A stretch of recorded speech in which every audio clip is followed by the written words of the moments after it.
Bourne Identity is directed by Doug Liman, whom later on directed Edge of Tomorrow. It stars Matt Damon and Franka Potene. A man suffering from amnesia is trying to discover his past and is being chased by assassins. Please excuse my voice, I'm going for a cold. Anyway, The Bourne Identity is adapted from a popular book. Robert Ludlum wrote it. You may have heard of him. He wrote the first 3 Bourne books. Several more were written. The book is good. It's very different from the movie. One major difference is Carlos the Jackal is the villain in the book. The book was also adapted into a miniseries in 1988. I rented it when I was maybe 15. I watched only the first part. It's boring and cheap. However, it follows the book really closely. The Bourne Identity was good. It's exciting, compelling, and well acted. It's an action classic. It's not generic. If it were generic, chances are it would have been forgotten after a couple years. It's not action-packed. It has enough action. It's character-driven, which is why Matt Damon signed on. If you look at his filmography, he prefers doing small movies, which is great. It's probably worth mentioning this movie was designed as standalone. It wasn't intended to kickstart a franchise. But, money talks. Jason Bourne is a unique character. He's tough but vulnerable. He's strong but not superhuman. I watched my Bourne Legacy review yesterday. I claimed Bourne was superhuman. Obviously I was being hasty. Anyway, he's emotional, not a meathead. So yeah, he's not generic at all. If a bad actor or a limited actor played him, he wouldn't be compelling. Several different actors were considered, like Russell Crowe, Matthew McConaughey, and Sylvester Stallone. I can easily imagine Stallone in the role. Come on, man. I got a bomb here. I'll kill her. I'll blow this whole place up. Go ahead. I don't shot her.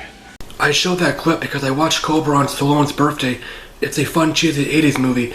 Since we're in the remake age now, I honestly don't mind seeing a remake. It can be the opposite of the original. It can be grounded but fun.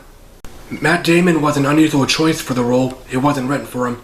I heard people were outraged when he was casted.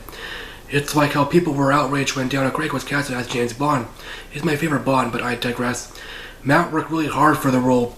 He went on a strict no pizza, no beer diet. He did some martial arts training and plenty of guns training. He did hundreds of hours so he looked comfortable holding a gun.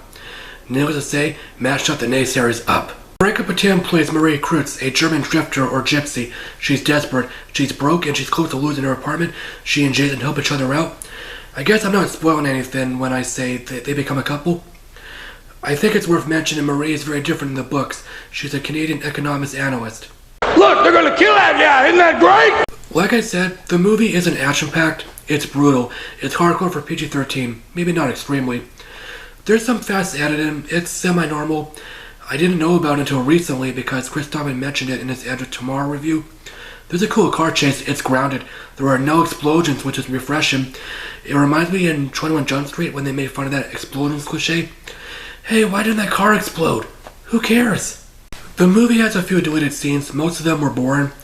Oddly enough, one scene involving Clive Owen wasn't included on any of the DVDs. Well, there were only 2. He was shooting at Marie. I have the extended version. This scene should have been included. I understand why the scene was deleted. It was pointless, but why wasn't it included? That's weird. These movies end with a song extreme ways. Who hates it? I like to think of it as Jason Bourne's theme song. Bourne Legacy's remix was lame. It should have ended with a different song for the obvious reason. The new movie should have that song. If it doesn't, people will get mad. Damn you, Greengrass! He's an asshole. The Bourne Identity gets an A. It's an action classic. You should see it if you like action movies or spy movies. Let me know what you thought of The Bourne Identity. Did you like it or hate it? Have you read the book? As always, thanks for watching, guys. I'll review this movie because my buddy Timothy Anderson requested it. I'm not planning on reviewing Supremacy or Ultimatum. Ghostbusters comes out this weekend.